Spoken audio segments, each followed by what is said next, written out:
When we have been working with Jakamo, we have noticed that they are young and dynamic, and we could see that they have understanding about the topic that we are needing solutions for. My name is Mikko Mellanen. I'm ICT manager for the Hydoring company. Hydoring is a 35 years old company. We are doing hydraulic cylinders and hydraulic power units.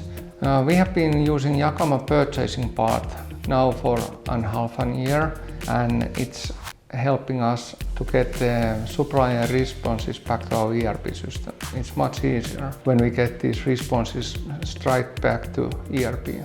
Changes can be related to the availability of the materials, price or delivery time. So we can focus now better to important things. Because we didn't have any kind of integrations with ERP and the suppliers, we could have added more hands, or then we could have add like intelligence to how we are working.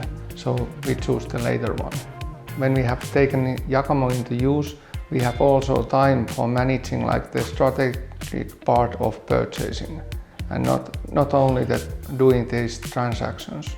Well, we got lucky in the technical integration part since Jakamo is already quite spread out throughout the Finnish industry. So for us it was easy because our ERP supplier already had this integration AP available. So we need to install that and then only do some minor adjustments for ERP side, and that's it. Working with Jakamo has been really straightforward because in the beginning of the project we had clear pictures who is doing what, and then it was just communication and executing. Yeah, it was really easy.